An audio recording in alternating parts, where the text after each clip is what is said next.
don't care what the world thinks, don't do nothing they doing. Christ said they was gon' hate as soon as you became new man.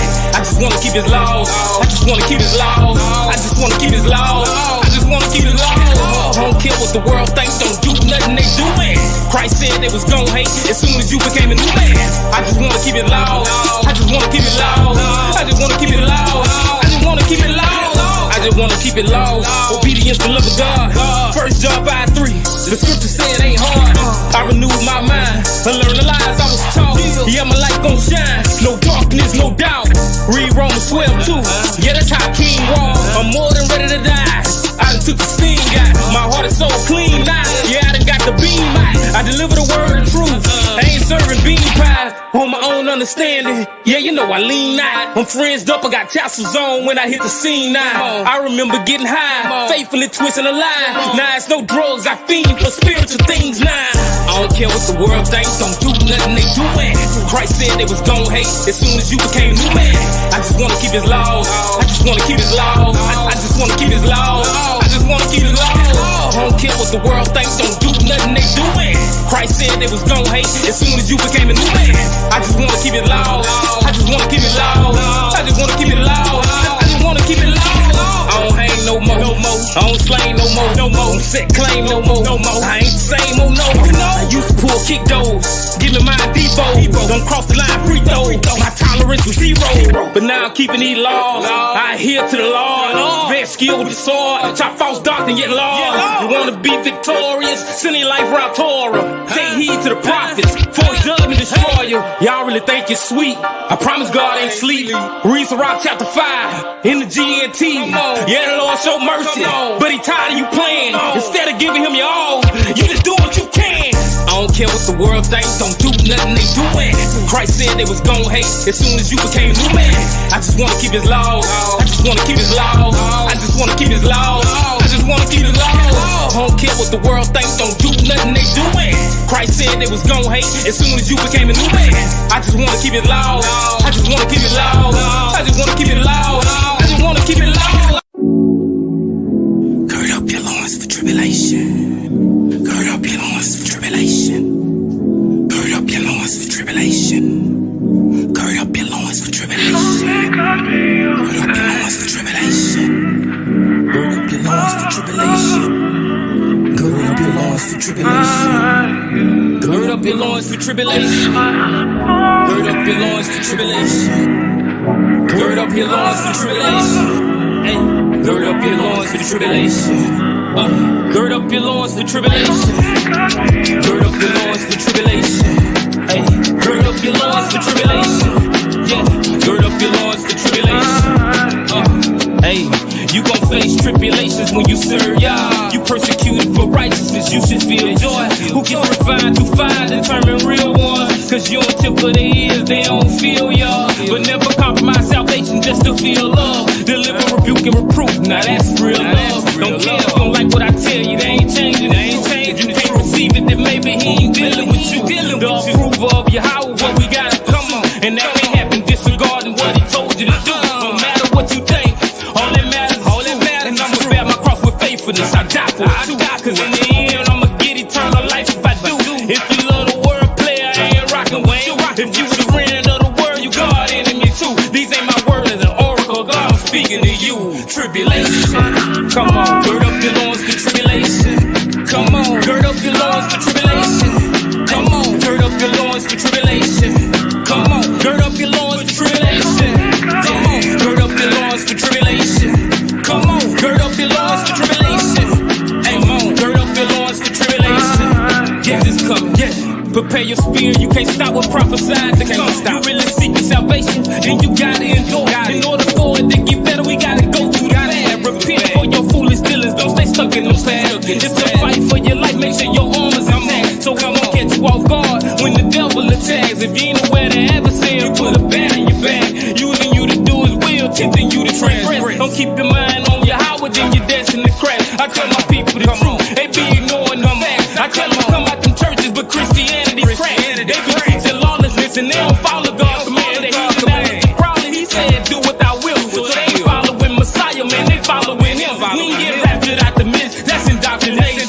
You better gird up your loins, we gotta go through tribulation. tribulation, tribulation. Hey, gird up your loins for tribulation. Come on, gird up your loins for tribulation. Come on, gird up your loins for tribulation. Come on, gird up your loins for tribulation. Come on, gird up your loins for tribulation. Come on, gird up your loins for tribulation. Hey, come on, gird up your loins for tribulation. Get this coming, yeah. Just when I want this.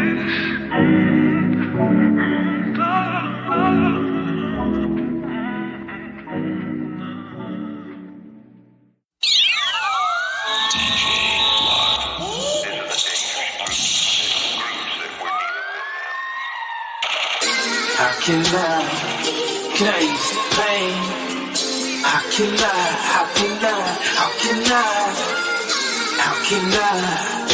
I ease the pain? Gotta ease the pain, man. Gotta ease the pain. Gotta ease the pain, man. Ambulance sign, another mama crying. Shots fired, another man dying. He got a son that he left behind. So who gon' care for that man child? A vicious cycle getting carried out. We love playing it, but the game foul. Look at the scope, we getting blown out. All the pain experience got us traumatized. The important gets minimized, and our children get penalized. It's like we don't wanna realize that the time for a change is right now. We gotta turn to the Most High. Scripture got the answers that we can't find. This is time to get revitalized. Before we send his son back and we out of time. How can I ease the pain? How can I? Now how can I ease the We are treasures. Yeah. You know, I feel like that can get a good conversation started. I think the message is beautiful. It's also biblical. The Bible speaks about children of Israel being called by the Most High as a treasured people or a special people. So I definitely think it's a beautiful message. Than you think in the night like a thief. Gotta do the work until the Messiah come. Get caught sleeping when the Messiah come.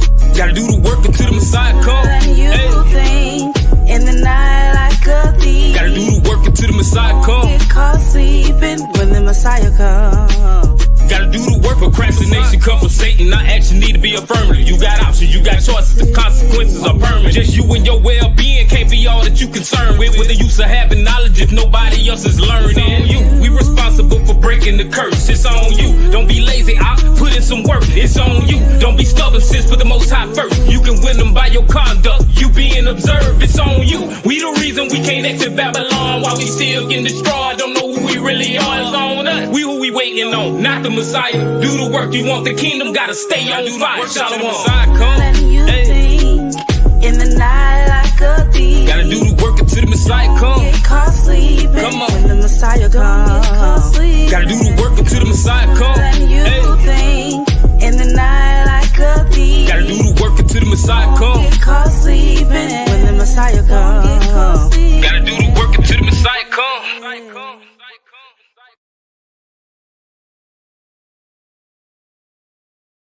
Shalom, family. Shalom, Mark.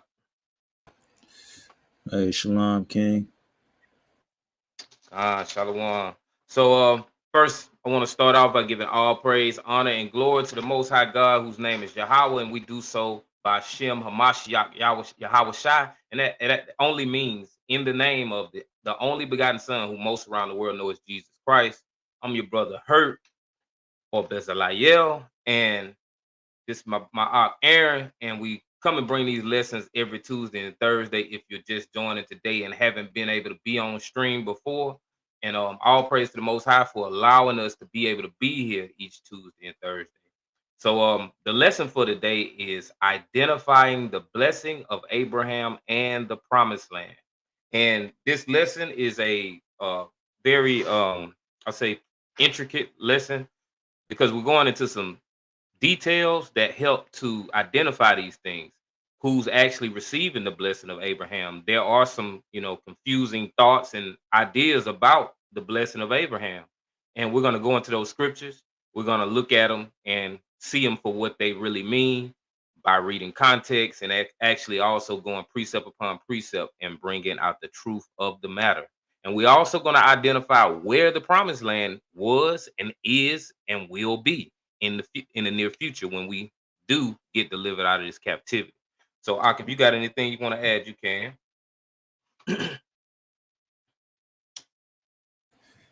Con, absolutely. Once again, peace and blessings, family. Hope everybody is doing well. All praises to the Most High, of course, first and foremost. And yeah, just like the brother said, just make sure to like the video. Make sure to heart or like the video if you're on Facebook. Use the @highlight feature to share with multiple friends and family members. Also on YouTube, make sure to like the video, subscribe if you're not already subscribed. And I mean, everywhere else where you can share, just make sure to share it. But this is for the help of our people, to give them clarity on any confusion concerning this topic, as a brother was touching on, and also as I put in the chat, and the brother touched on it initially. We're live every Tuesday and Thursday at 8 p.m. EST, Eastern Standard Time. So just wanted to emphasize that, but I don't have anything else, man. I'll pass it back to you. Khan, the water, and all praise to the Most High. If you're watching us on TikTok, all you have to do, if you want to watch this live and be able to experience the share screen and things like that, because we're sharing information that you'll get to read for yourself and see for yourself. If you look on my profile, you can click my profile and click on the YouTube link in my profile, and it'll take you to the YouTube channel. And I'm on Facebook. I'm under Hurtlet, HURTLETT. And same thing on Clubhouse. Sister Wendy probably has a link in the chat for you guys to be able to click that link, and it'll bring you either to Facebook or YouTube. So all praise to the Most High. Without further ado, we'll go ahead and get into it. And you can go ahead and get your screen shared. Gone, and also for the point about Clubhouse, the YouTube link is pinned to the top, so anyone could join from there to get the visual experience. The water. No problem. And we're gonna start with Genesis chapter 12, verses 1 through 3.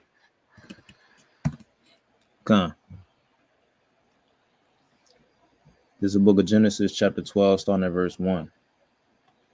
It says, "Now the Lord had said unto Abram," it says, "Now the Lord had said unto Abram, get thee out of thy country, and from thy kindred, and from thy father's house, unto a land that I will show thee, and I will make of thee a great nation, and I will bless thee, and make thy name great, and thou shalt be a blessing. And I will bless them that bless thee, and curse him that curseth thee, and in thee shall all families of the earth be blessed." So, the question that comes to your mind naturally would be, who is this that's getting blessed? And most people will look at and highlight in verse 3, it says, "And I will bless them that bless thee, and curse him that curseth thee, and in thee shall all families of the earth be blessed." So they look at all families of the earth being blessed, thinking it means everybody's going to be blessed in general. All nations of people, they're going to be blessed. But if that was so, it wouldn't say what it says right before that. "And I will bless them that bless thee, and curse him that curseth thee." So everybody's not going to be blessed with this blessing that Abraham is going to, that's going to come from the lineage of Abraham, by way of Abraham and the faith that he had in the Most High. So I'm going to read the first two verses again. It says, now the Lord has said unto Abram, get thee out of thy country, and from thy kindred, and from thy father's house, unto a land that I will show thee. And I will make of thee a great nation, and I will bless thee, and make thy name great, and thou shalt be a blessing. So he's going to make a great nation of people from Abraham. And these are those people who are going to receive the blessing. So we're going to grab some scriptures to further show and describe that this is talking about this specific people who's going to be blessed because of Abraham. So I'll give me Acts chapter 3. And if you want to expound on something before that, you can. No, nothing to touch on. Time. So Acts 3 and what verse? We'll start with verses 22 through 26.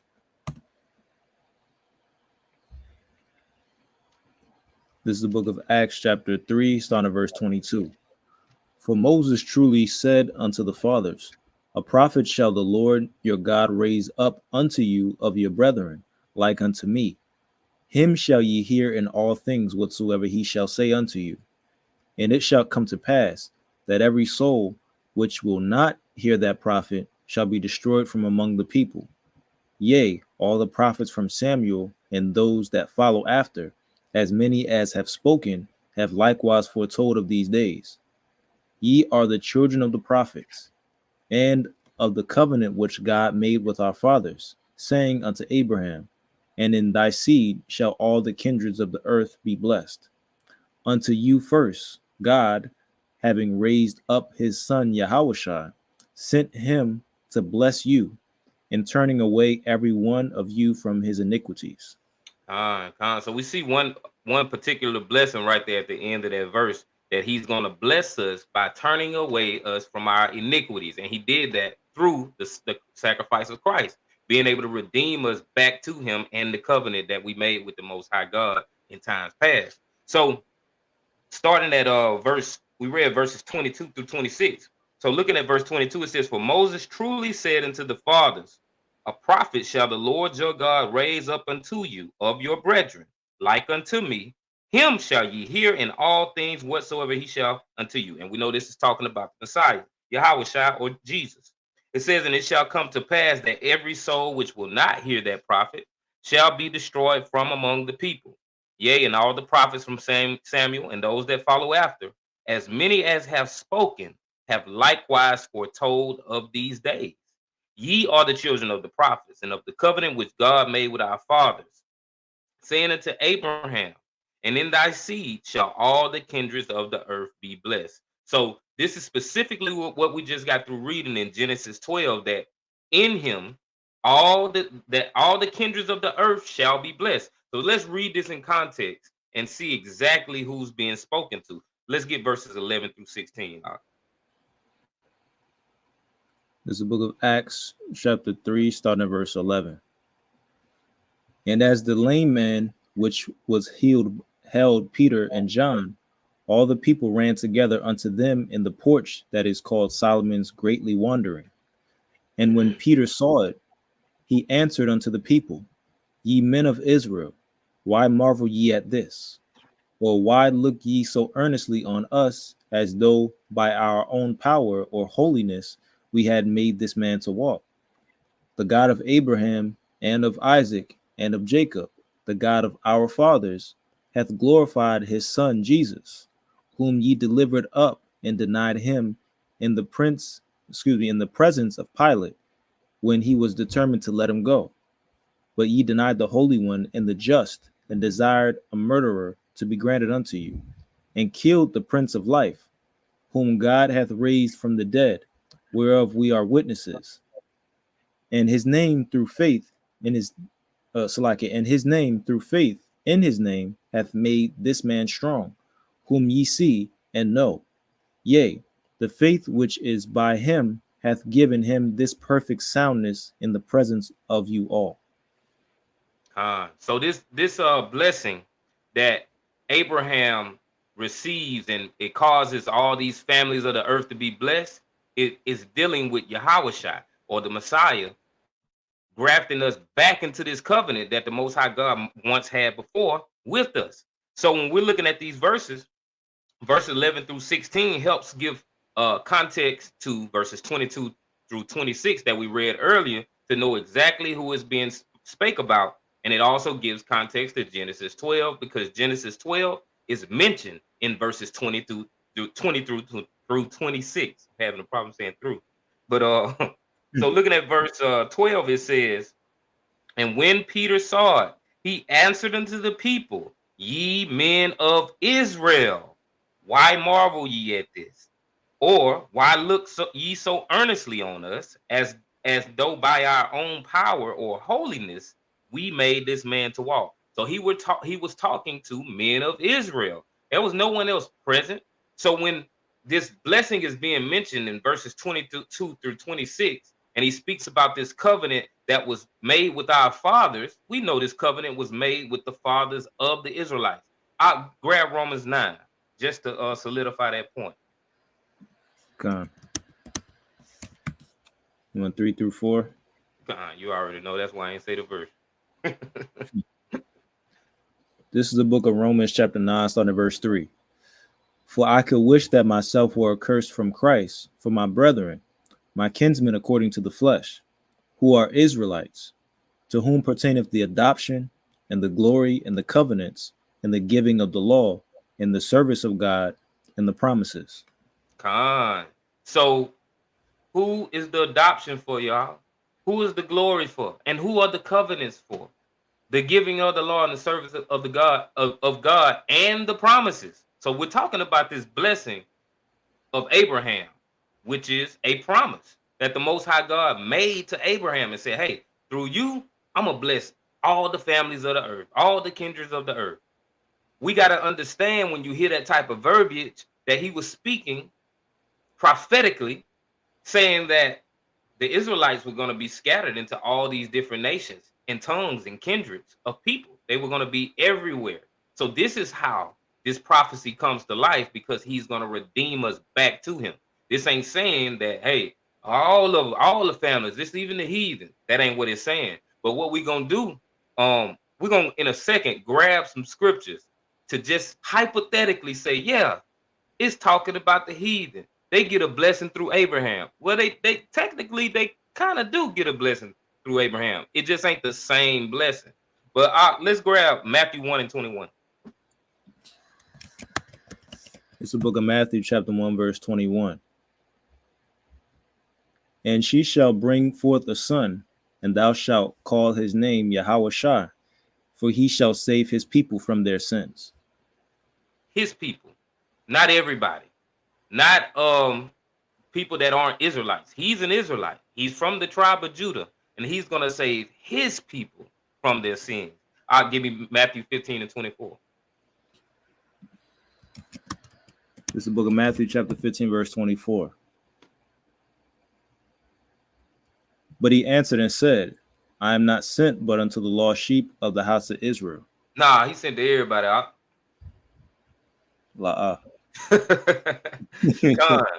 So, you know, we can't speak our own words just from our feelings about how we feel about. Nah, Christ was sent for everybody to save everybody from their sins. That's the common narrative, right? But Matthew 15, 24 say, nah, he is not. He said this out of his own mouth. I am not sent but unto the lost sheep of the house of Israel. We can't make him do something he wasn't sent to do. He was sent to his people. Let's grab Acts 2 and let's get verses 1 through 5, because this is going to bring further clarification into what I'm saying about, you know, Israelites being scattered into all different tongues and kindreds and lands and countries. This is going to shed light on that. And let's get verses 1 through 5. This is the book of Acts, chapter 2, starting verse 1. And when the day of Pentecost was fully come, they were all with one accord in one place. And suddenly there came a sound from heaven as of a rushing mighty wind, and it filled all the house where they were sitting. And there appeared unto them cloven tongues like as of fire, and it sat upon each of them. And they were all filled with the Holy Spirit, and began to speak with other tongues, as the Spirit gave them utterance. And there were dwelling at Jerusalem Jews, devout men out of every nation under heaven. And I'm pretty sure people are familiar with this account of Pentecost, that, you know, most people, when, you know, they refer to this or they try to teach about Pentecost, they teach from Acts 2. They teach that this was just, you know, a multitude of different people, different races and colors of people. And, you know, it was just so beautiful and amazing because they spoke the languages of all these different people. So it was like Chinese people there. It was, you know, this is how Greek people there. This is what they want you to believe. But when we continue to read, it shows that that's not what's going on. Verse 5, it says, and these were dwelling at Jerusalem, Jews, devout men, out of every nation under heaven. So at this time, we're scattered into every nation under heaven, and nothing has changed. We haven't went back to the land. The people over there, some phonies, they perpetrating. So this still has to happen as far as us receiving the blessing of Abraham. So give me 6 through 13. God. Continuing on, this is Acts chapter 2, verse 6. Now, when this was noised abroad, the multitude came together and were confounded, because that every man heard them speak in his own language. And they were all amazed and marveled, saying one to another, Behold, are not all these which speak Galileans? And how hear we every man in our own tongue, wherein we were born? Parthians, Medes, and Elamites, and the dwellers in Mesopotamia, and in Judea, and in Cappadocia, in Pontus, and Asia, in Phrygia, in Pamphylia, in Egypt, and in parts of Libya, about Cyrene, and strangers of Rome, Jews and proselytes, Cretes and Arabians, we do hear them speak in our own in our tongues, the wonderful works of God. And they were all amazed and were in doubt, saying one to another, What meaneth this? Others mocking said, These men are full of new wine. Con. So when we read in verse 5, it tells us there were dwelling at Jerusalem Jews, devout men, out of every nation under heaven. We continue reading, and it starts to name these different nations under heaven. Now, you would have somebody that'll try to say, well, what about in verse 10, it says, and strangers of Rome, Jews and proselytes. Well, when you look at that word Jews, that can also just mean Southern Kingdom Israelites. And, it can be referring to Israelites in general. So when it says Jews out of devout men out of every nation under heaven, it's just letting us know these are Israelites that are from everywhere. But so looking at these different countries, people would say, yeah, these are, Elamites, the Elamites, the Arab. Or they would say, yeah, people from Asia, these are Asians. But no, we're scattered into all of these different places. And Ak, if you want to bring something out, you can. Yeah, because I've actually, because like I spend a lot of time listening to like these back and forths and people using these passages and stuff like that. And so what will be appealed to, what I've heard appealed to recently is more so verse 10, and people appeal to that. They might appeal to strangers, perhaps, but they'll lean more so on the proselytes, and they'll say, "How can an Israelite be a proselyte? He's already a Jew, right?"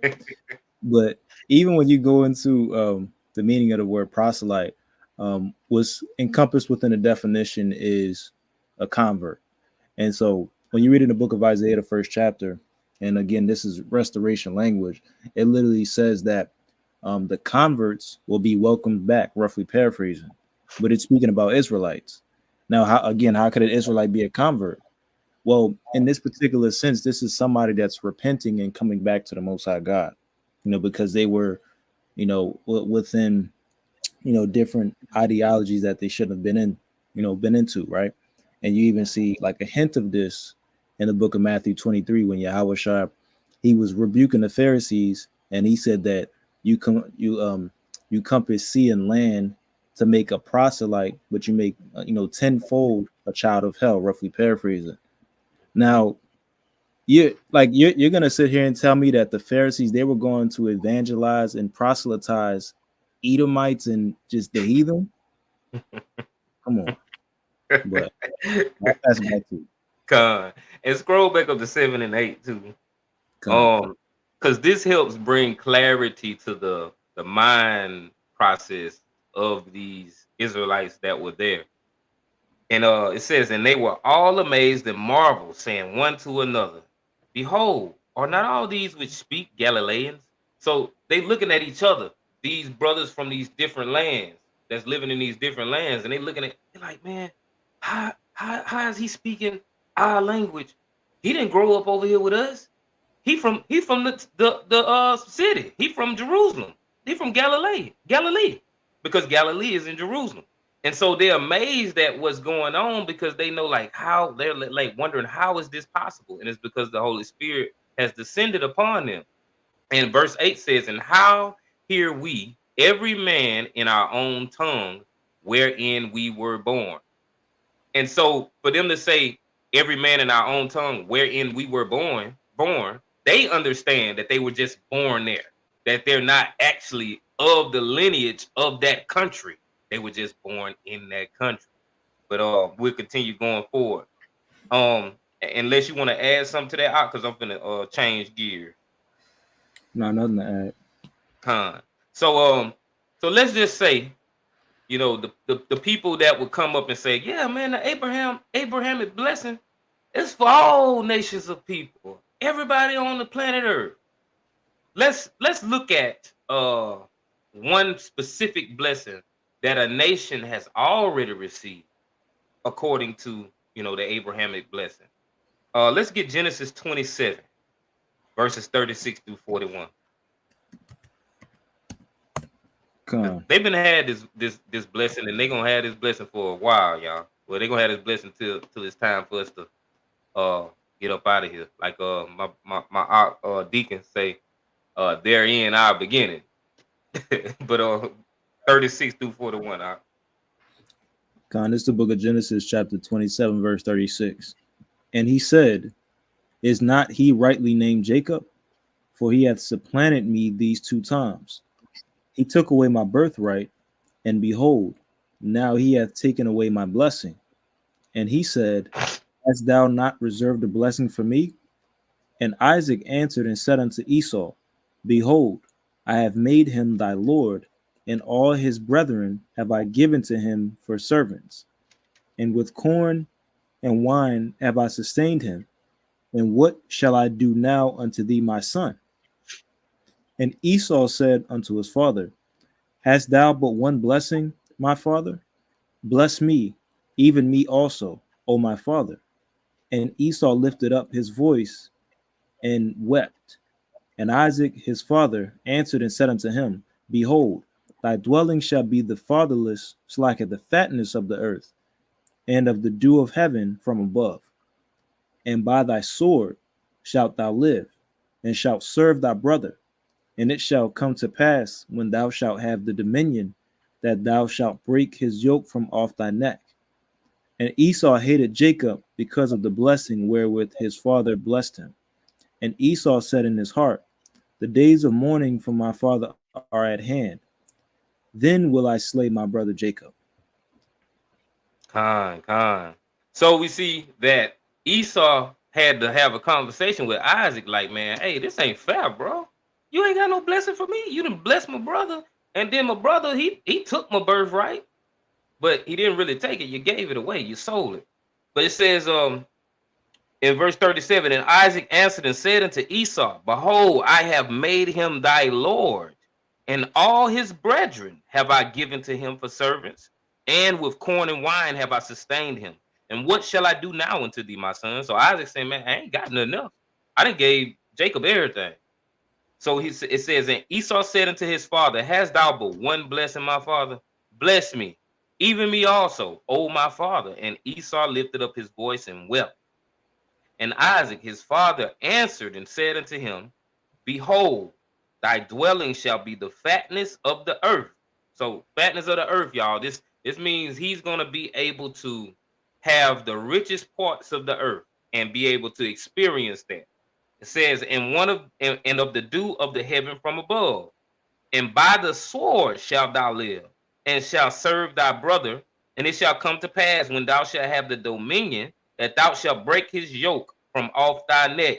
So this is talking about these people, well, Esau and his lineage of people that follow behind him under his lineage, they're going to have the power of the sword. So they're going to do a whole lot of killing and conquering. And we know who has done the killing and conquering.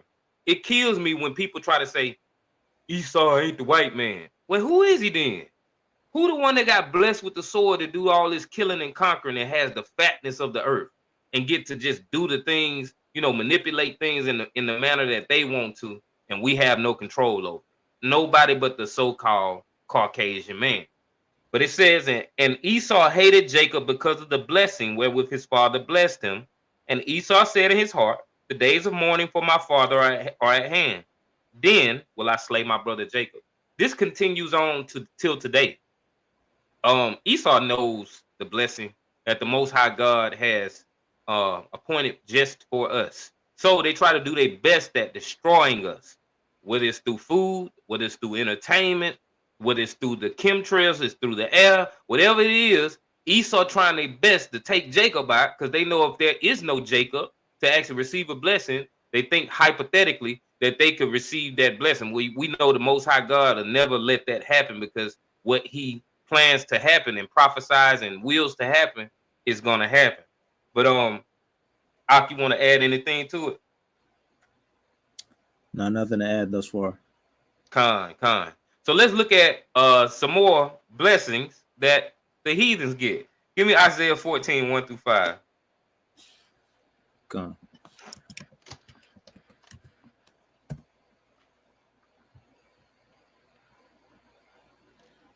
This is the book of Isaiah, chapter 14, starting at verse 1. It says, "For the Lord will have mercy on Jacob, and will yet choose Israel, and set them in their own land, and the strangers shall be joined with them, and they shall cleave to the house of Jacob. And the people shall take them and bring them to their place, and the house of Israel shall possess them in the land of the Lord for servants and handmaids, and they shall take them captives, whose captives they were, and they shall rule over their oppressors. And it shall come to pass in the day that the Lord shall give thee rest from thy sorrow, and from thy fear, and from the hard bondage wherein thou wast made to serve, that thou shalt take up this proverb against the king of Babylon, and say, How hath the oppressor ceased? The golden city ceased. Yahweh hath broken the staff of the wicked, and the scepter of the rulers." You will have somebody that'll say, man, like they gonna be slaves, they gonna be servants. What makes that a blessing? Would you rather do that or be destroyed in nuclear hellfire, in a lake of fire?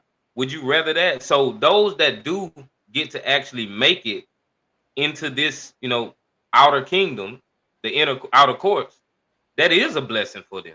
So they would be able to receive that through the Abrahamic promise, the blessing that the Israelites are supposed to receive.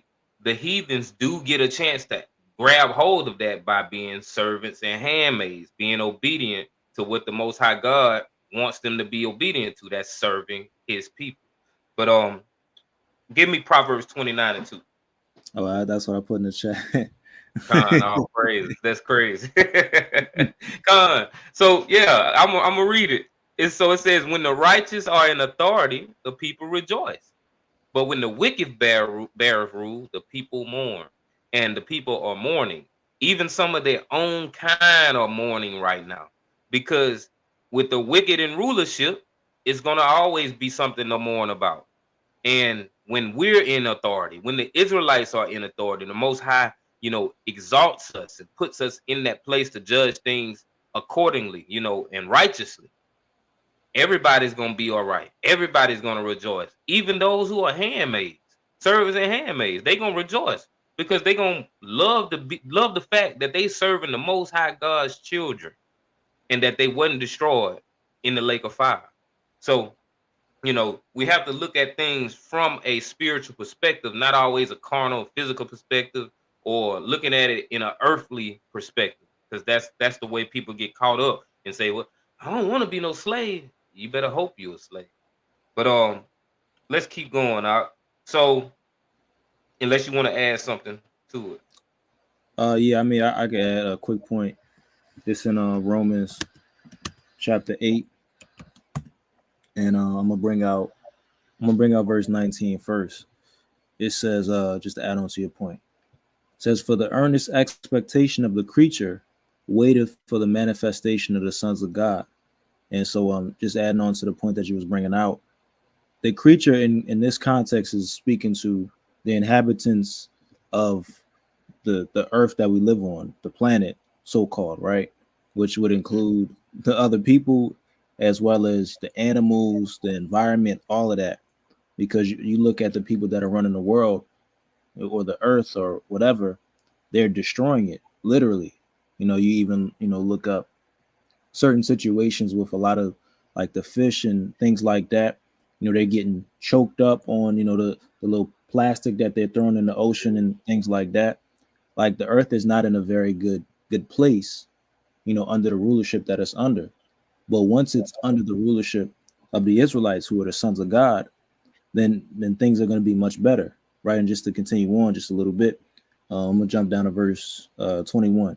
It says, because the creature itself also shall be delivered from the bondage of corruption into the glorious liberty of the children of God. So right now, the rulership that the earth is under is called corruption, but it's going to be delivered from that corruption or that bondage of corruption to the glorious liberty of the children of the Most High. And being under us, even though you're subjected to us, you have to serve us, you have to listen to our commands. That's liberty compared to what you had before, right? Because a lot of people they're living, under a death style versus a lifestyle, as I heard somebody say. Verse 22, it says, "For we know that the whole creation groaneth and travaileth in pain together until now." So again, that's just harping on the point that like everything on earth, from the left, to the right, to the north, to the south, is there everything's in disarray. But I pass it back to you, Ken. Khan, the water, all praises. Very good point. Very good point. All praise. So let's go back to Genesis 12, Con. and we're gonna pick up from where we stopped at, and let's read verses 4 through 7. Con. Continuing on, this is the book of Genesis, chapter 12, starting at verse 4. So Abram departed, as the Lord had spoken unto him, and Lot went with him.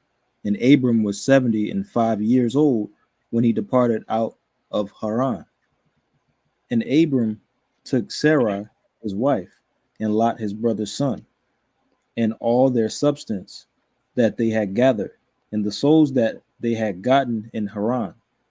And they went forth to go into the land of Canaan, and into the land of Canaan they came. And Abram passed through the land unto the place of Shechem, unto the plain of Moreh. And the Canaanite was then in the land. And Yahweh appeared unto Abram and said, Unto thy seed will I give this land. And there builded he an altar unto Yahweh, who appeared unto him.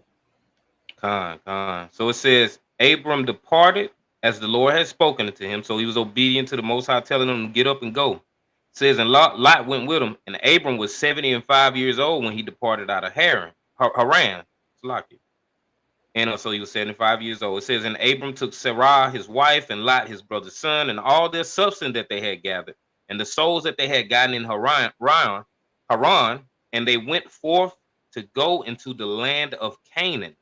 And into the land of Canaan they came. And Abram passed through the land unto the place of Shechem, unto the plain of Moreh, and the Canaanite was then in the land. So this is in Canaan, and there are Canaanites dwelling in the land of Canaan. But this is the land that the Most High God is about to give to the Israelites to inherit. And in order to show that more accurately, I'll pull up this map so we can actually see this area and this landmass. Gone.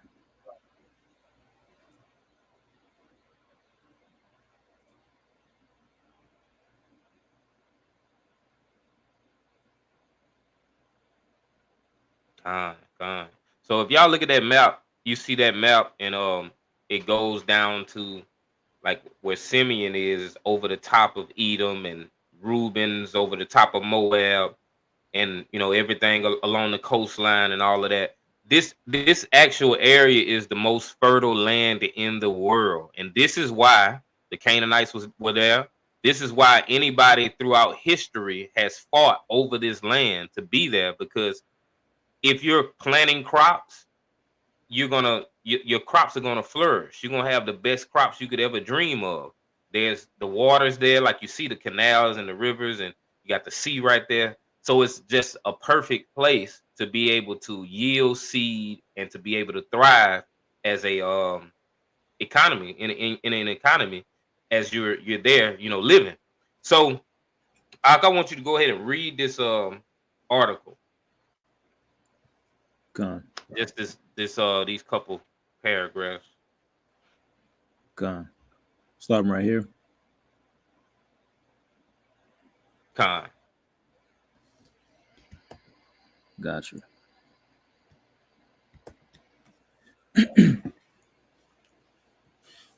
Con. So it says, map of settlements of the 12 tribes of Israel.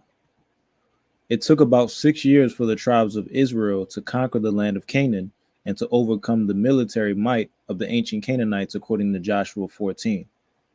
It was at this time that Joshua divided the land among the tribes and allotted portions according to the word of the Lord, the size of the tribe, and by casting lots. It says Joshua also revealed that each individual tribe was responsible to subjugate their portion of land and remove the defeated people. Many of the tribes failed in this responsibility. The land of Israel was divided, and the above map shows each area that the tribes settled in. The larger tribes received more land. Deuteronomy 7:1. When the Lord thy God shall bring thee into the land whither thou goest to possess it, and hath cast out many nations before thee, the Hittites, and the Girgashites, and the Amorites, and the Canaanites, and the Perizzites, and the Hivites, and the Jebusites, 7 nations greater and mightier than thou. Con, that's good. Con. Yeah, that's good. You ain't got to read the rest of it. It was just enough just to, while we were reading that, while we were looking at that map, we see that map, and just like the article says, that it was grouped off. They were grouped off according to the size of the tribe, and we can guess that in the future it'll be the same way, and you see Judah at the bottom, the biggest tribe with the biggest piece of land.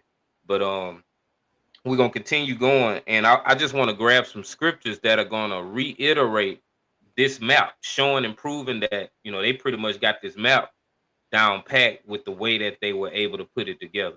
So let's grab Exodus 23 verses 31 through 33. And if you want to add something, you can before. Gone. And well, I would just say this, because you have a lot of people that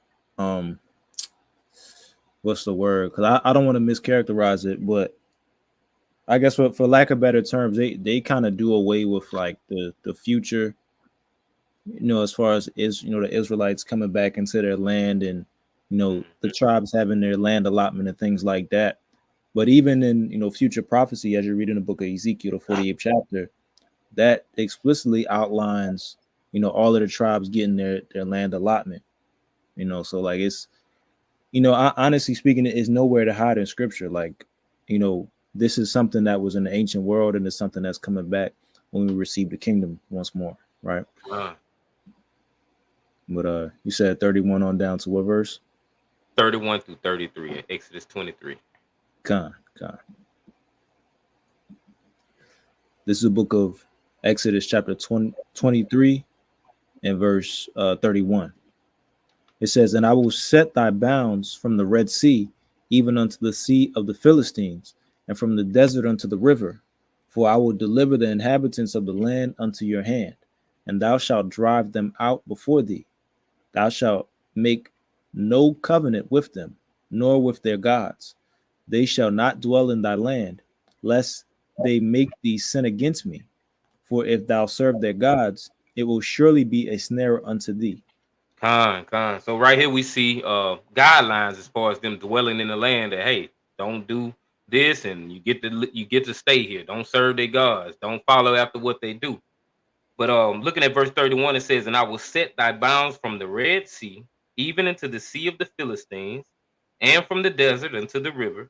For I will deliver the inhabitants of the land into your hand, and thou shalt drive them out before thee." So it's giving us a picture of what to know where the boundaries would be, like what would be the allotted land that would be given to the Israelites. And we're going to continue going. Give me Genesis 26 verses 3 through 5. Con.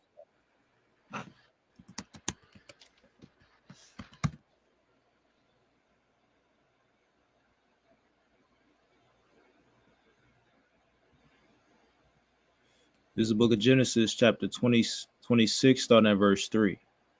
It says, "Sojourn in this land, and I will be with thee, and will bless thee. For unto thee and unto thy seed I will give all these countries, and I will perform the oath which I swear unto Abraham thy father. And I will make thy seed to multiply as the stars of heaven, and will give unto thee or unto thy seed all these countries.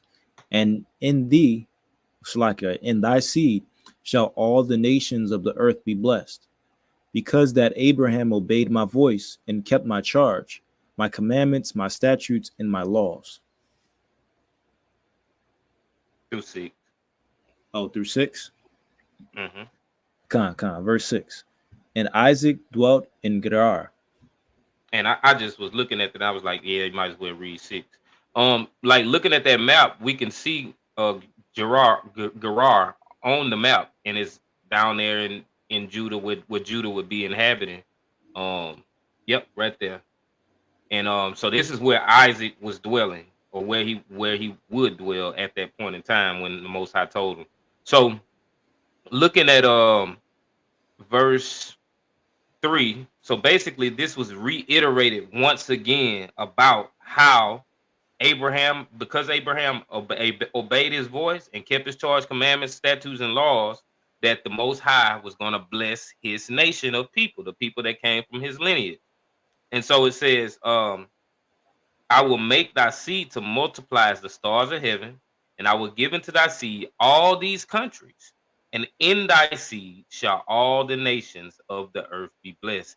And when I read that with the understanding of knowing the place of the heathen, it gives more sense to verse 4. Because he says, I will make thy seed to multiply as the stars of heaven, and I will give unto thy seed all these countries. So the Israelites are going to possess all these countries, right? And it says, and in thy seed shall all the nations of the earth be blessed. So when you look at it from the point of view or the perspective of everybody receiving some type of blessing, yeah, because we're going to possess these nations or these countries. And so any nation of people that get joined to us, yeah, your blessing is you get to serve us. You get to live and not die. But we'll continue going forward. So give me Numbers 34, verses 1 through 12. Con. And it's going to give us an in-depth description of the boundaries. Con, this is the book of Numbers, chapter 34, starting at verse 1. And the Lord spake unto Moses, saying, Command the children of Israel, and say unto them, When ye come into the land of Canaan, this is the land that shall fall unto you for an inheritance, even the land of Canaan with the coast thereof. Then your south quarter shall be from the wilderness of Zin, along by the coast of Edom, and your south border shall be the outmost coast of the salt sea eastward. And your border shall turn from the south to the ascent of Akrabim, and pass on to Zin. And the going forth thereof shall be from the south to Kadesh Barnea, and shall go on to Hazaradar, and pass on to Azman. And the border shall fetch a compass from Azman unto the river of Egypt, and the goings out of it shall be at the sea. And as for the western border, ye shall even have the great sea for a border. This shall be your west border, and this shall be your north border. From the great sea ye shall point out for you Mount Hor. From Mount Hor ye shall point out your border unto the entrance of Hamath, and the goings forth of the border shall be to Zedad, and the border shall be shall go on to Zithron, and the goings out of it shall be at Hazarenan. This shall be your north border, and ye shall point out your east border from Hazarenan to Shepham, and the coast shall be down from Shepham to Riblah on the east side of Ain, and the border shall descend and shall reach unto the side of the sea of the Hineth Wraith eastward. And the border shall go down to Jordan, and the goings out of it shall be at the salt sea. This shall be your land with the coast thereof round about. And Moses, just down to That's 12. it, verse 12. God. And this should be a faith builder, y'all. To see all of these different locations and these borders that were pronounced to be the border that Israel would reside in. For people to outright deny Scripture, deny the Bible, deny the Most High God. When you look at verses 1 through 12, it's giving us an in-depth description about this land. And when you look at that land, and it's documented that this Fertile Crescent, this is part of the Fertile Crescent right there in the middle, so-called Middle East. And this is the most fertile part of land in the entire world. So this should be a faith builder, because the Most High God has appointed a piece of land like this made just for us in order for us to thrive when we do make it into the kingdom. But it also should help verify the history of the Bible. And that's what it does. It definitely does that for me. And as far as my faith, it definitely strengthens. So, Ak, you got anything you want to add to it? No, nothing to add. All praises. Time, water. So let's get Deuteronomy 7, verses 12 through 15.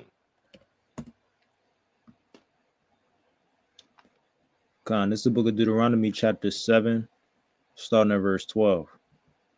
Wherefore it shall come to pass, if ye hearken to these judgments, and keep and do them, that Yahweh thy power shall keep unto thee the covenant and the mercy which he sware unto thy fathers. And he will love thee and bless thee and multiply thee. He will also bless the fruit of thy womb, and the fruit of thy land, thy corn and thy wine, and thine oil, the increase of thy kind, and the flocks of thy sheep, and the land which he sware unto thy fathers to give thee. Thou shalt be blessed above all people. There shall not be male or female barren among you, or among your cattle. And Yahweh will take away from thee all sickness, and will put none of the evil diseases of Egypt, which thou knowest, upon thee, but will lay them upon all them that hate thee. Can you imagine the Most High telling us something like this, and we just don't do right? That's what this passage is about. He told the Israelites how you would be able to stay in this land, continue receiving these blessings, and continue to reside there if you obeyed the commandments that he gave us. And we didn't do that as a nation of people. It says, wherefore it shall come to pass, if ye hearken to these judgments and keep and do them, that the Lord thy God shall keep unto thee the covenant and the mercy which he sware unto the fathers. And he will love thee and bless thee and multiply thee. He will also bless the fruit of thy womb, and the fruit of thy land, thy corn and thy wine, and thine oil, the increase of thy kind, and the flocks of thy sheep, in the land which he sware unto thy fathers to give thee. Thou shalt be blessed above all people. There shall not be male or female barren among you, or among your cattle. This sounds like Deuteronomy 28 all over again, y'all. And it's because our people have historically been the most hard-headed people on this earth, and we still are today. It says, and the Lord will take away from thee all sickness, and will put none of the evil diseases of Egypt, which thou knowest, upon thee, but will lay them upon all them that hate thee. And now, reading that verse, it kind of brings to mind just today, if Israel just get it right, these curses we ain't gonna no longer have these curses on us. They'll be turned around on the enemy. Those that oppressed us would now be oppressed. Those that put us in situations to make us unhealthy, to try and kill us, they would be, that would be turned around on them, and they would receive the recompense of what they've done to us. It says, and thou shalt consume all the people which the Lord thy God shall deliver thee. Thine eyes shall have no pity upon them, neither shalt thou serve their gods, for that will be a snare unto thee. This is a reoccurring thing, how the Most High continued to deal with the nation of Israel. He would bless them, and he would curse other people. He would allow them to conquer other people, kill other people, whatever it was, to be able to elevate them to where he wanted to have them so that they could be blessed. So we gotta understand and know the Most High God has not changed. Most people will tell you, nah, God don't change. He's the same yesterday, today, and forever. But they would not be able to understand this scripture and understand that the Most High God gonna still do the same thing in the times coming. Ak, you want to add something? Nothing to add. Yeah, definitely in Khan, full agreement. All praises. Khan, all praises. So let's look at the journey from Egypt to the promised land. Let's look at Exodus 16, verses 1 through 3.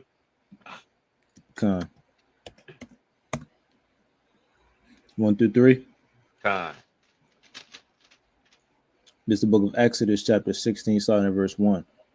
And they took their journey from Elim, and all the congregation of the children of Israel came unto the wilderness of Sin, which is between Elim and Sinai, on the 15th day of the second month after their departing out of the land of Egypt.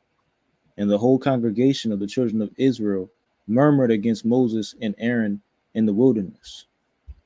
And the children of Israel said unto them, Would to God we had died by the hand of Yahweh in the land of Egypt, when we sat by the flesh pots, and when we did eat bread to the full. For ye have brought us forth into this wilderness to kill this whole assembly with hunger. Man, our people something else, ain't it? They rather go back into captivity than suffer a little bit. Go through a little trial and tribulation and trust the Most High that he going to deliver them out of it, because he already told them he was. So it's showing our lack of faith that we had when we couldn't just go through a little something to be able to see better in the near future, because it wasn't going to take long. But Ak, you can continue reading verses 4 through 7. Con. Continuing on, verse 4. It says, Then said the Lord unto Moses, Behold, I will rain bread from heaven for you, and the people shall go out and gather a certain rate every day, that I may prove them whether they will walk in my law or no.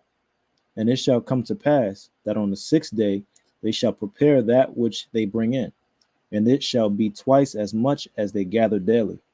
And Moses and Aaron said unto all the children of Israel, At even, then ye shall know that Yahweh hath brought you out from the land of Egypt. And in the morning, then ye shall see the glory of Yahweh, for that he heareth your murmurings against Yahweh. And what are we, that ye murmur against us? See, they thought they was murmuring against Moses and Aaron, complaining, to Moses and Aaron about their situation. And Moses and Aaron like, man, hey, we ain't nothing to nobody to complain to. What you complaining to us for? The Most High God is the one that has allowed us to come into this wilderness and taking us on this journey, but he's also delivered us out of Egypt. So Israel was just showing how ungrateful they were. And it's similar to today, how our people, we don't realize how blessed we actually are. We start to focus on what's going wrong, what's going bad, and that's all you worried about and all you thinking about, and not understanding, and you could have been dead. Most High had to let you live to be able to see the struggle or the trial and tribulation that you're going through at that point in time. But so let's look at looking at verse 5. It says, And it shall come to pass that on the 6th day they shall prepare that which they bring in, and it shall be twice as much as they gather daily. And so the reasoning for this is, we know the 7th day is the Sabbath. So this is showing provision, them taking provision, because they can't go out and work. They can't go out and pick nothing in the fields. They need to sit right wherever they are and already prepare ahead of time to have food to eat. But we're going to continue reading, and we're going to see what actually happened with the Israelites as they, continued on this journey in the wilderness. Give me 11 through 16. Continuing on. This is Exodus chapter 16, starting at verse 11. And Yahweh spake unto Moses, saying, I have heard the murmurings of the children of Israel. Speak unto them, saying, At even ye shall eat flesh, and in the morning ye shall be filled with bread, and ye shall know that I am Yahweh your God. And it came to pass that at even the quails came up and covered the camp, and in the morning the dew lay round about the host. And when the dew that lay was gone, behold, upon the face of the wilderness there lay a small round thing, as small as the hoar frost on the ground. And when the children of Israel saw it, they said one to another, It is manna, for they wist not what it was. And Moses said unto them, This is the bread which Yahweh hath given you to eat. You said the 16? 17. 17. No, Salak. I said 16. I said 16. Salak is 16. Verse 16. This is the thing which Yahweh hath commanded. Gather of it every man according to his eating, an omer for every man, according to the number of your persons. Take ye every man for them which are in his tents. Con. So we see that the Most High has provided food for them, just like He was going to provide any and everything else that they needed. He brought them out of the land of Egypt. He's going to continue to take care of them. But we're going to see what actually happens. Give me 17 through 21. Con. Continuing on. 17, starting at 17. It says, And the children of Israel did so, and gathered, some more, some less. And when they did made it with an omer, he that gathered much had nothing over, and he that gathered little had no lack. They gathered every man according to his eating. And Moses said, Let no man leave it till the morning. Notwithstanding, they hearkened not unto Moses, but some of them left it until the morning, and it bred worms and stank. And Moses was wroth with them, and they gathered it every morning, every man according to his eating. And when the sun waxed hot, it melted. Con. Hard-headed, stiff-necked Jakes, Israelites. They can't take a simple commandment. Moses said, hey, don't leave of it, none of it until the morning. They did it anyway. And then it bred worms and it stank. And Moses got pissed off with them. He's like, man, y'all so stupid. I told y'all not to do it. Like, it's like talking to kids. But we're going to continue reading. I'll give me 22 through 30. Con. Continuing on. It says, And it came to pass that on the 6th day they gathered twice as much bread, 2 omers for one man. And all the rulers of the congregation came and told Moses. And he said unto them, This is that which Yahweh hath said. Tomorrow is the rest of the holy Sabbath unto Yahweh. Bake that which ye will bake today, and sieve that ye will sieve, and that which remaineth overlay up, for you to be kept unto the morning. And they laid it up till the morning, as Moses bade, and it did not stink, neither was there any worm therein. And Moses said, Eat that today, for today is a Sabbath unto Yahweh. Today ye shall not find it in the field. 6 days ye shall gather it, but on the 7th day, which is the Sabbath, in it there shall be none. And it came to pass that there went out some of the people on the 7th day for to gather, and they found none. And Yahweh said unto Moses, How long refuse ye to keep my commandments and my laws? See, for that Yahweh hath given you the Sabbath. Therefore he giveth you on the 6th day the bread of 2 days. Abide ye every man in his place. Let no man go out of his place on the 7th day. So the people rested on the 7th day. Con. And, they haven't even got to the promised land yet, but they already breaking commandments. We already read the different rules that the Lord gave them. He just wants them to obey him, keep his law, statutes, and commandments. Don't go into idolatry, serving these other gods. It's simple, but we couldn't do that. Our people, our ancestors couldn't do that just at this small time of being in the wilderness. And so, we see the same thing with our people. Like, we all holler we want to go home. We ready to leave this place. But we can't do the simple things that the Most High God requires of us. We can't even love our brothers as ourselves. We can't love our neighbors as ourselves. We see this problem even in so-called brothers and sisters that's supposed to be in the truth. And we're supposed to be being a light to those that aren't in the truth. But how are we going to be a light if the same thing going on in our community is the same thing that's going on in the world? It just don't work like that. So, we just see this reoccurring thing that our people are disobedient to the Most High God, and it always prevents us from being able to prosper in the way that the Most High God actually wants us to prosper. So, Ak, if you want to add anything to that passage we just read, you can before we continue.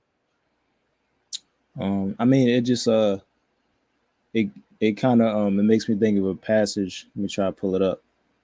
And I think it's in Psalm 95, it might be Psalm 95, 7 on down, but it just speaks to like the constant reoccurrence that we see in the wilderness. Um, Psalm 95, I start at 7. It says, "For he is our God, and we are the people of his pasture, and the sheep of his hand. Today, if ye will hear his voice, harden not your heart, as in the provocation, and as in the day of the temptation in the wilderness, when your fathers tempted me, proved me, and saw my work. 40 years long was I grieved with this generation, and said, it is a people that do err in their heart, and they have not known my ways." And what we see constantly, from the beginning of our experience in the wilderness, because I believe that it said that was the second month. So from the beginning of it all the way to the end, we see that we were, stiff-necked people and not obeying the Most High God. So that passage, it kind of just continues to highlight that point, and even our people today, because we're continuously being, a stiff-necked people. And a brother, he made a good point. He's actually a Christian brother, but he believes we Israelites. He was like, man, what's really convinced me that we the Israelites is how stiff-necked we are. Because like you could just keep telling somebody something and they just won't get it, and like really until God just kind of jack them up and deal with them and make them get it. And that's Right. really the story of our people. All right. But I'll pass it back to you. All praises to water out. All praise. So let's get Numbers 20, verses 1 through 13. Come. It's the book of Numbers, chapter 20, starting at verse 1. Then came the children of Israel, even the whole congregation, into the desert of Zin in the first month, and the people abode in Kadesh. And Miriam died there and was buried there. And there was no water for the congregation. And they gathered themselves against Moses and against with Moses, and spake, saying, would God that we had died with our brethren, that we had died when our brethren died before Yahweh? And why have ye brought up the congregation of the Lord into this wilderness, that we and our cattle should die there? And wherefore have ye made us to come out of Egypt, to bring us unto this evil place? It is no place of seed, or of figs, or of vines, or of pomegranates, neither is there any water to drink. And Moses and Aaron went from the presence of the assembly unto the door of the tabernacle of the congregation, and they fell upon their faces, and the glory of Yahweh appeared unto them. And Yahweh spake unto Moses, saying, take the rod and gather thou the assembly together, thou and Aaron thy brother, and speak ye unto the rock before their eyes, and it shall give forth his water, and thou shalt bring forth to them water out of the rock. So thou shalt give the congregation and their beasts drink. And Aaron took the rod from before for Yahweh, as he commanded him. And Moses and Aaron gathered the congregation together before the rock. And he said unto them, hear now, ye rebels, must we fetch you water out of this rock? And Moses lifted up his hand, and with his rod he smote the rock twice, and the water came out abundantly, and the congregation drank, and their beasts also. And Yahweh spake unto Moses and Aaron, because ye believed me not, to sanctify me in the eyes of the children of Israel, therefore ye shall not bring this congregation into the land which I have given them. This is the water of Meribah, because the children of Israel strove with Yahweh, and he was sanctified in them. And we briefly brought out the knowledge on the water of Meribah in the last lesson, when we were reading Psalm 81 and 7, and going into full moon not being a new moon. But we see right here that even Moses couldn't even follow the commandments correctly. He didn't even listen to the Most High God accurately. So when reading this verse 8, it says, take the rod. This is the Most High talking to Moses, telling him how to go about to the assembly to make water come out of the rock. It says, take the rod and gather thou the assembly together, thou and Aaron thy brother, and speak ye unto the rock before their eyes, and it shall give forth his water, and thou shalt bring forth to them water out of the rock. So thou shalt give the congregation and their beasts drink. And if in verse 9 it shows what Moses did, but what was told of Moses is to speak to the rock, nothing else, just speak to it. It says, and Moses took the rod from before the Lord as he commanded him. And Moses and Aaron gathered the congregation together before the rock, and he said unto them, hear now, ye rebels, must we fetch you water out of this rock? And Moses lifted up his hand, and with his rod he smote the rock twice, and the water came out abundantly, and the congregation drank, and their beasts also. So this was a sign of a lack of faith from Moses, not being able to trust the Most High, telling him, hey, just speak to it, and water gonna come out of it. He felt like he had to be extra and hit the rock to make water come out. That wasn't what the Most High God told him to do. And he just did something that was of his own will, not the Most High God's will.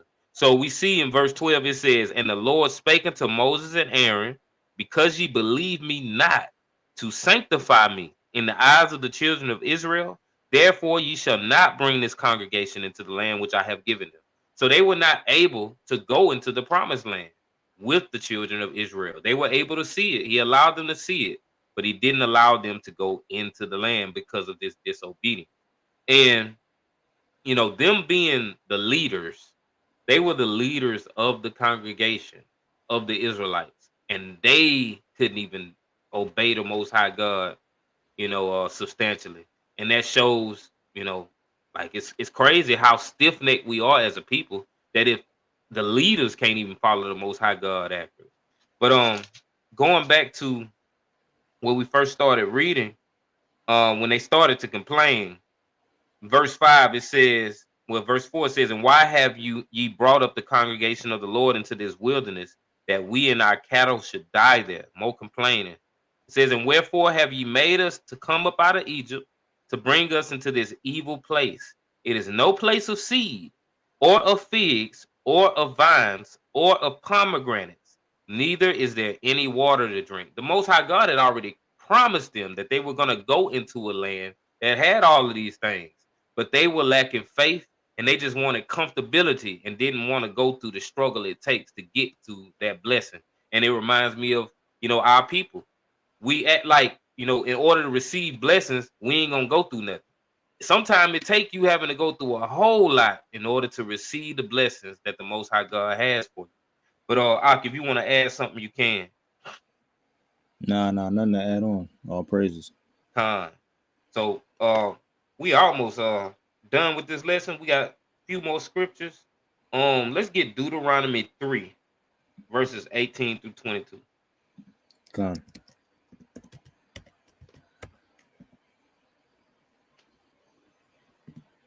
This is the book of Deuteronomy, chapter 3, starting verse 18.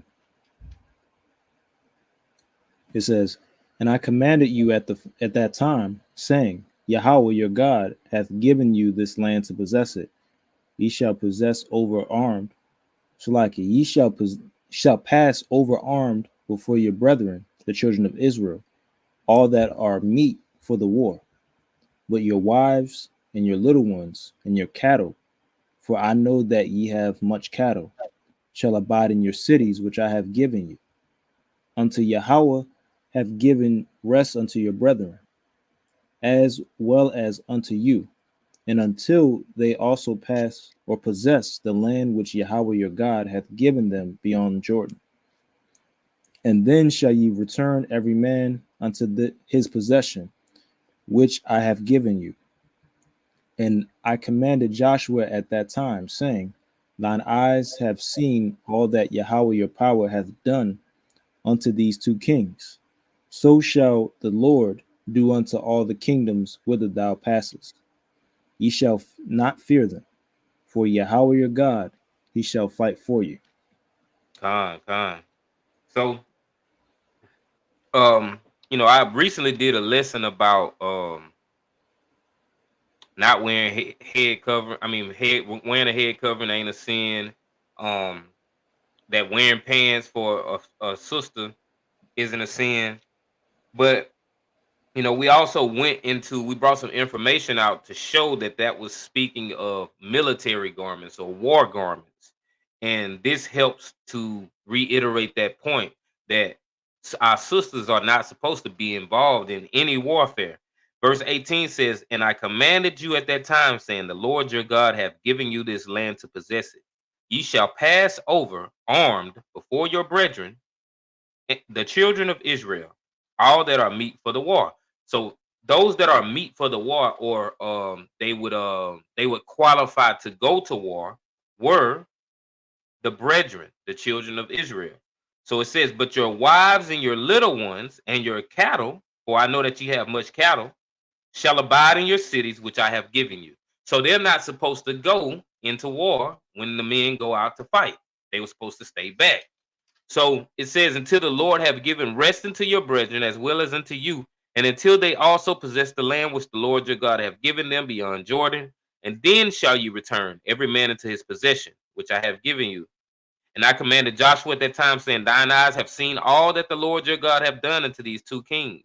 So shall the Lord do unto all the kingdoms whither thou passest. Ye shall not fear them, for the Lord your God, he shall fight for you." So he knew he knew by the Most High God letting him know, hey, you don't have to worry about nothing. Have faith, and everything gonna be all right. And this shows us that at this point in time, that Israel would have been being disobedient. Being obedient, because when they're disobedient, or we're disobedient, we reap the benefits. We reap what we sow, and we don't get the benefits of the blessings. We receive the curses. So they were able to receive blessings as long as they were obedient to the Most High God. Give me 23 through 28.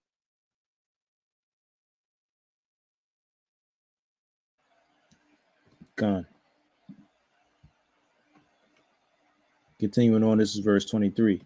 "And I besought the Lord at that time, saying, O Lord Yahweh, thou hast begun to show thy servant thy greatness and thy mighty hand.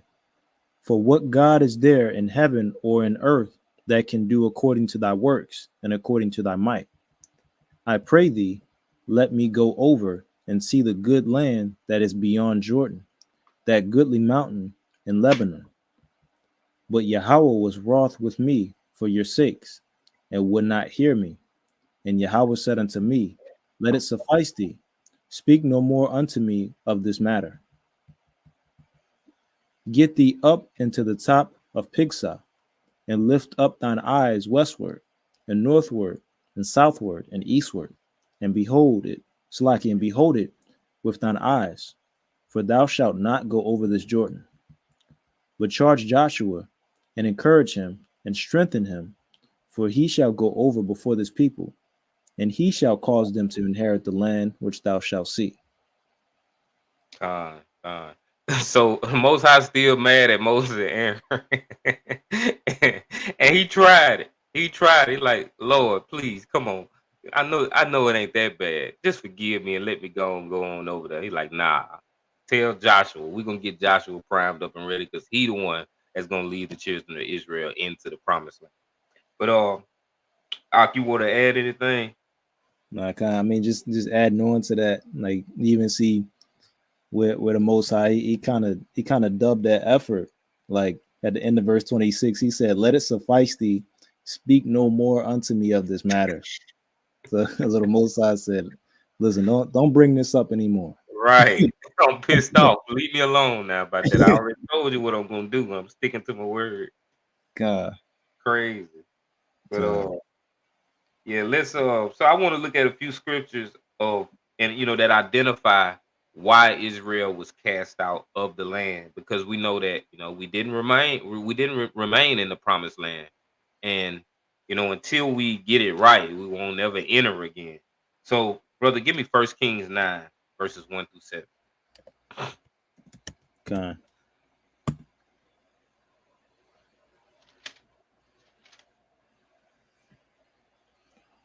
This is the book of 1 Kings, chapter 9, starting at verse 1. And it came to pass when Solomon had finished the building of the house of the Lord in the king's house, and all Solomon's desire, which he was pleased to do, that Yahweh appeared to Solomon the second time, as he had appeared unto him at Gibeon. And Yahweh said unto him, I have heard thy prayer and thy supplication that thou hast made before me. I have hallowed this house, which thou hast built, to put my name there forever, and mine eyes and mine heart shall be there perpetually. And if thou wilt walk before me, as David thy father walked, in integrity of heart, and in uprightness, to do according to all that I have commanded thee, and wilt keep my statutes and my judgments, then I will establish the throne of thy kingdom upon Israel forever, as I promised to David thy father, saying, there shall not fail thee a man upon the throne of Israel. But if ye shall at all turn from following me, ye or your children, and I will not keep, and will not keep my commandments and my statutes which I have set before you, but go and serve other gods and worship them, then will I cut off Israel out of the land which I have given them, and this house which I have hallowed for my name will I cast out of my sight. And Israel shall be a proverb and a byword among all people. And we know we definitely a proverb and byword among all people. They don't call us who we are. They call us all these other black, nigger, nigger, African American, all these different colors and different names, just proverbs and bywords. But when we look at this passage, it's saying, the same thing that's being reiterated to the Israelites all throughout the scripture. Hey, if you obey, you're gonna be blessed. And in this case, if you obey, you get to stay dwelling in this land. But the Most High God is warning Solomon, like, hey, go spread the message to him now. If y'all start going off, and you start worshiping these idols, and you just start disobeying me, I'm gonna banish you out of the land. Could you imagine the feeling that those Israelites felt that were alive at that point in time, that got banished out of that land, actually getting to taste and see that land, like the goodness of it? But then now you're being pushed out of the land, and then you're being taken into captivity.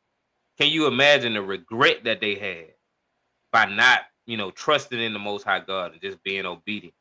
But I can't understand what would make you want anything more to go and do something different when the Most High has, made things just, awesome for you. But let's get 2 Kings 17:6. Gun.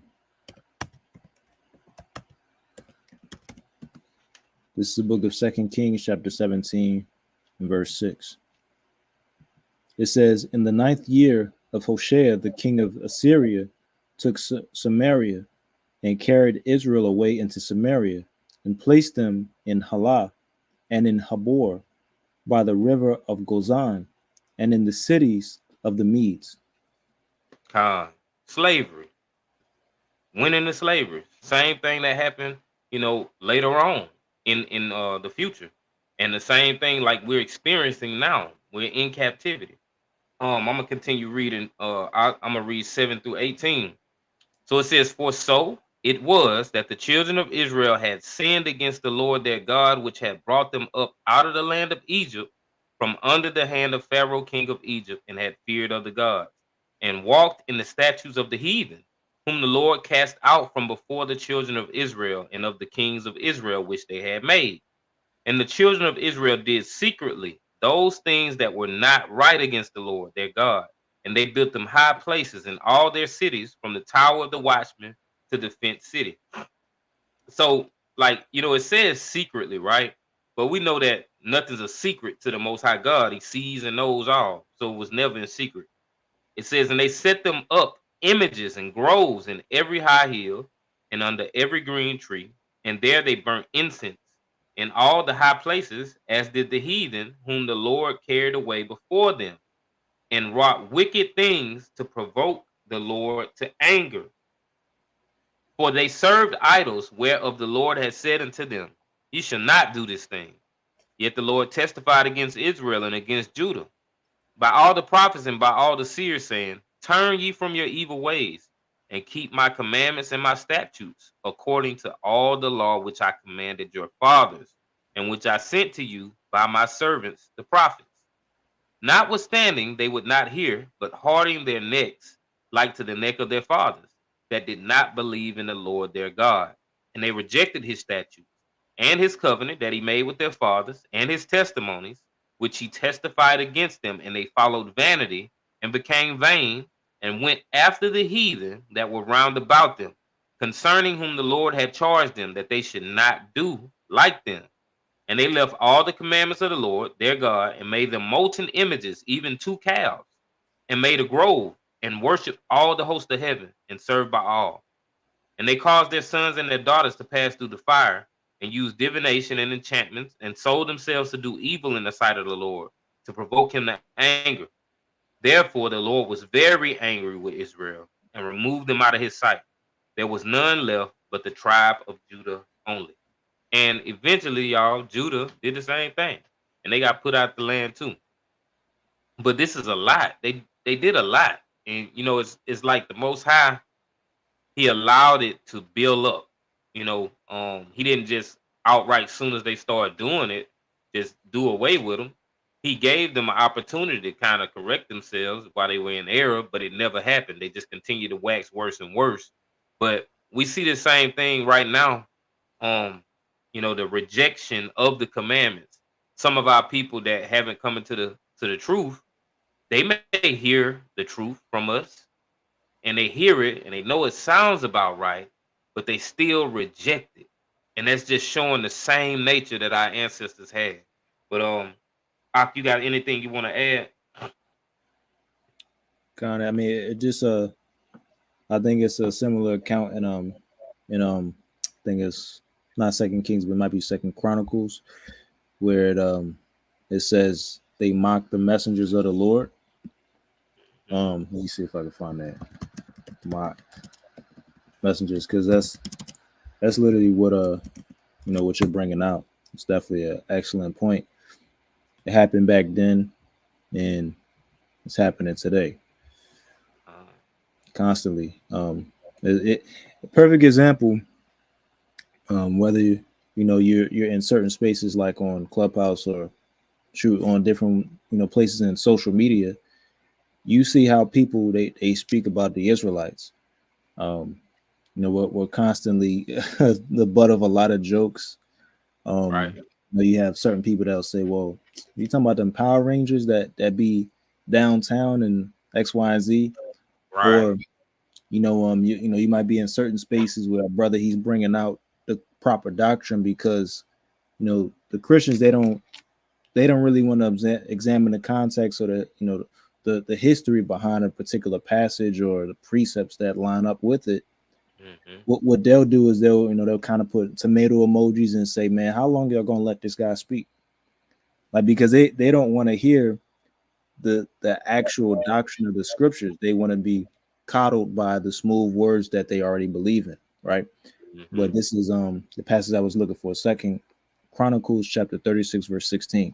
It says, "But they mocked the messengers of God and despised his words and misused his prophets, until the wrath of the Lord arose against his people, till there was no remedy."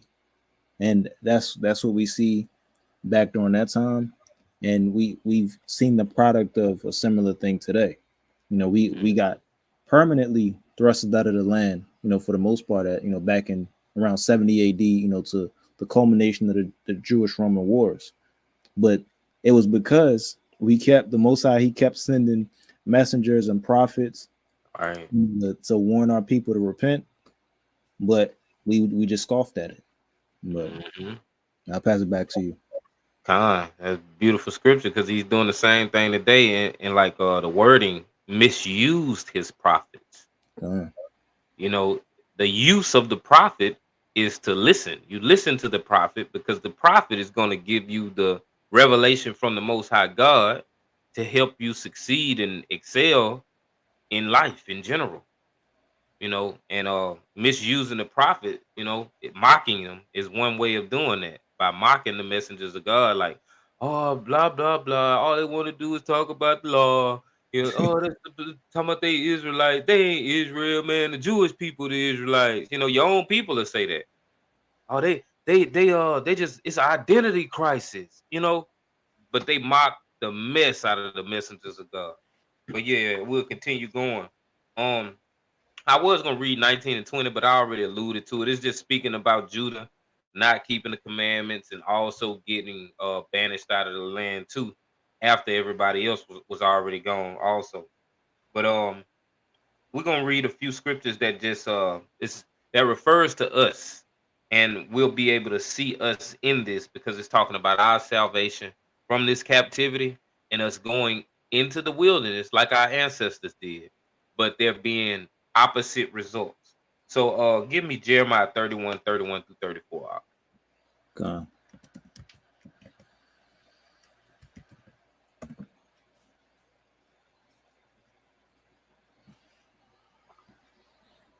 This is the book of Jeremiah, chapter 31, starting at verse 31.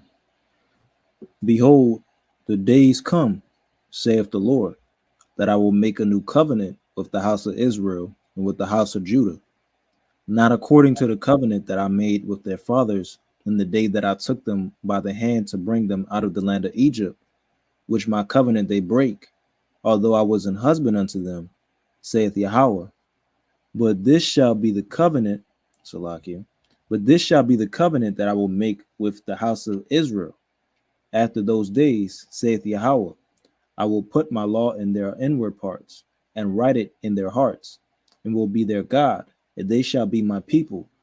And they shall teach no more every man his neighbor, and every man his brother, saying, Know the Lord, for they shall all know me, from the least of them unto the greatest of them, saith Yahweh.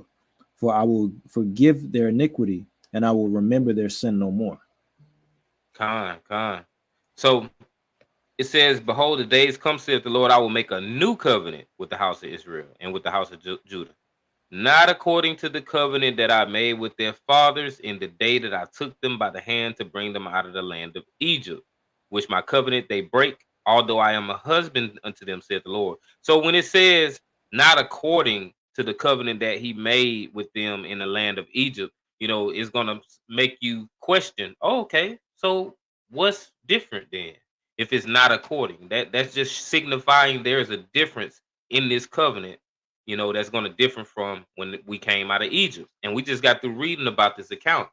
So when you continue reading, it tells you, it breaks down what the difference is. It says, but this shall be the covenant. And part of that was also there too, where it says, which my covenant they break, although I was a husband unto them, saith the Lord.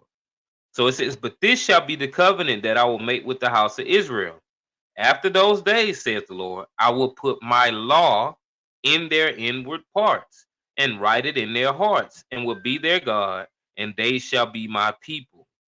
And they shall teach no more every man his neighbor and every man his brother, saying, Know the Lord, for they shall all know me, from the least of them unto the greatest of them, saith the Lord. For I will forgive their iniquity, and I will remember their sin no more. So we're not going to even be able to break a commandment in this covenant. When we go into the wilderness and when we come out of the wilderness and come into the promised land once again, this is a completely this is a complete contrast to how we did beforehand. When we went into the wilderness, we were breaking commandments there, and then when we got into the land, we were breaking commandments. But this scripture is telling us once we come into the land this time, the Most High God is going to have his commandments written on our heart, so we can't go off.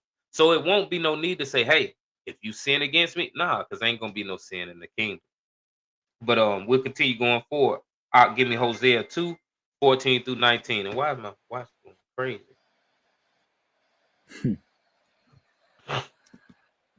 Is it Hosea 2? What was the verse?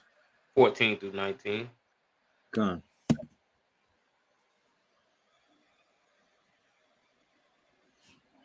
This is the book of Hosea, chapter 2, verse 14. Therefore, behold, I will allure her and bring her into the wilderness and speak comfortably unto her. And I will give her her vineyards from thence, in the valley of Achor, for a door of hope, and she shall sing there as in the days of her youth, and as in the day when she came up out of the land of Egypt. And it shall be at that day, saith Yahweh, that thou shalt call me Ishi, and shalt call me no more Baali, for I will take away the names of Balaam out of her mouth, and they shall no more be remembered by their name. And in that day will I make a covenant for them with the beasts of the field, and with the fowls of heaven, and with the creeping things of the ground. And I will break the bow and the sword and the battle out of the earth, and will make them to lie down safely. And I will betroth thee unto me forever. Yea, I will betroth thee unto me in righteousness, and in judgment, and in loving kindness, and in mercies. Scroll back up to the verse where it says he will be Ishi. Gone. So it says in verse 15, and I will give her vineyards from thence and the valley of Achor for a door of hope, and she shall sing there as in the days of her youth, and as in the day when she came up out of the land of Egypt. And it says, and it shall be at that day, saith the Lord, that thou shalt call me Ishi, and shall call me no more Baali. And so, y'all, when we look at these words, Ishi, just that's the same thing for husband. And Baali is Lord. So we won't be calling him Lord no more. We're gonna be calling him father or husband. You know, that's what basically what he's saying. We'll basically it'll be a more intimate relationship with the Father in this time, and it's gonna be beautiful. All praise to the Most High for it. And then it goes on to speak about the animals. Us having peace with the animals. Won't be no attacks. Man,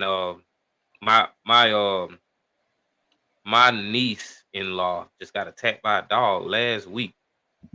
Shoot, while we was doing the lesson, that was that was Thursday, and I didn't know about it until I got off the lesson, and Drill was down at the hospital with her, but she had got attacked by a dog, got bit in the face. You know what I'm saying? But you know, the Most High saying that we don't have to worry about that type of stuff in the kingdom. The beasts are gonna be peaceable with us. So, you know, all praise to the Most High for that. I got one more scripture, Ezekiel 20, verses 33 through 38. Gone. 33 through 38. Time. Gone.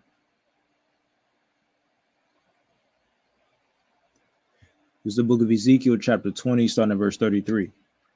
As I live, saith the Lord Yahweh, surely with a mighty hand and with a stretched out arm, and with fury poured out, will I rule over you, and I will bring you out from the people, and will gather you out of the countries wherein ye are scattered, with a mighty hand and with a stretched out arm, and with fury poured out.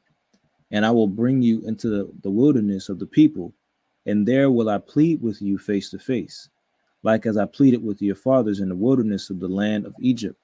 So will I plead with you, saith the Lord Yahweh. And I will cause you to pass under the rod, and I will bring you into the bond of the covenant. And I will purge out from among you the rebels, and them that transgress against me. I will bring them forth out of the country where they should sojourn. And they shall not enter into the land of Israel. And ye shall know that I am Yahweh. So, you know, this is talking about us being in the wilderness, and, you know, there will be rebels in the wilderness. They're going to be people that act just like our ancestors acted in the wilderness. But the Most High, he ain't going to punish the entire nation for that. He going to purge these rebels out. And, you know, they won't get to see the kingdom. They won't get to see the promised land. So, you know, the fairness in that is beautiful, because the Most High is really allowing grace, because he know that some of these people ain't gonna get it before they even get to the wilderness, but he giving them another chance anyway, just to show how merciful and gracious he is, you know, being our Father. But, you know, I think I closed it out with that. Ak, you want to add anything? Khan. Yeah, Khan. And excellent lesson. Praise to the Most High. And And just one point, because there are a lot of people that because you definitely touched on it at the beginning, but just to emphasize, I was holding this just in case you went to it. It's 2 passages, right? So first one, Genesis 28. If my laptop will load up, right? Because as a brother was going into, he brought out how, first it was established for Abraham, and then through Isaac, and we seen that, Esau, he wanted, that one blessing that Jacob received, but, he ended up receiving something else. He was able to, live by the sword, roughly paraphrasing, right? But I'm gonna bring this out in Genesis, the 28th chapter. Then I got one more in Hebrews. So this is Genesis chapter 28, and I'll start at verse 3. It says, "And God Almighty bless thee, and make thee fruitful, and multiply thee, that thou mayest be a multitude of people, and give thee the blessing of Abraham to thee and to thy seed with thee, that thou mayest inherit the land wherein thou art a stranger, which God gave unto Abraham." Right? So we see that this blessing, that everyone loves to speak about, or the blessing of Abraham, is for all nations, all of that. The scriptures, it gives you like what was like a trail of where it goes from, with Abraham to Isaac to Jacob, and to Jacob's seed, right? Right. Now, one more passage. This is the book of Hebrews 11, just to kind of solidify that point. This is the book of Hebrews 11. I'm going to blow up my screen. Hebrews 11, chapter 11 and verse 9. It says, "By faith," talking about Abraham, "he sojourned in the land of promise, as in a strange country, dwelling in tabernacles with Isaac and Jacob, the heirs with him of the same promise." So again, like it's clean and clear cut that, the blessing is for Abraham, Isaac, Jacob, and the descendants of them. And again, this is not like it's totally awful for the rest of the nations, but you can't say that, it's for all of the nations, Edomite, Hamites, etc. They become spiritual descendants of Abraham.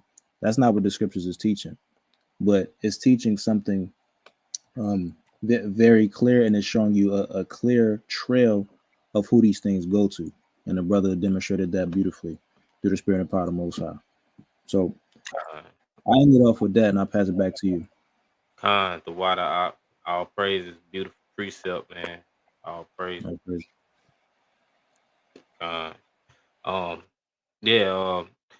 Just want to end by giving all praise, honor, and glory to the Most High God, whose name is Yahweh, and we do so by Shem Hamashiach Yahweh Shai. The water to my for reading, the water to everybody that tuned in. All praise to the Most High. Guess we'll take it on out. Gone. We'll close out with Numbers 6 and 24 on down. Yahweh bless thee and keep thee. Yahweh make his face shine upon thee and be gracious unto thee. Yahweh lift up his countenance upon thee and give thee peace. And they shall put my name upon the children of Israel, and I will bless them. And with that, I'll say shalom. Shalom, family. Shalom, out.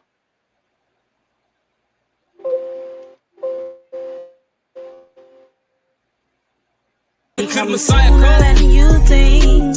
In the night like a thief. Gotta do the work until the Messiah come. Get caught sleeping. Come on. When the Messiah come. Gotta do the work until the Messiah come. More than you think. In the night like a thief. Gotta do the work until the Messiah come. Get caught sleeping when the Messiah come. Gotta do the work. Procrastination come from Satan. Not action need to be affirmative. You got options, you got choices. The consequences are permanent. Just you and your well-being can't be all that you concerned with. What the use of having knowledge if nobody else is learning? You, we responsible for breaking the curse. It's on you. Don't be lazy. I put in some work. It's on you. Don't be stubborn. Sis, put the Most High first. You can win them by your conduct. You being observe, it's on you. We the reason we can't exit Babylon while we still getting destroyed. Don't know who we really are, it's on us. We who we waiting on, not the Messiah. Do the work, you want the kingdom, gotta stay on fire. Shalom. Messiah come. Letting you think in the night like a thief. Gotta do the work until the Messiah come. Get caught sleeping Come on. when the Messiah comes. Gotta do the work until the Messiah come. Letting you think in the night like a thief. Gotta do the work until the Messiah come. Get caught sleeping when the Messiah comes.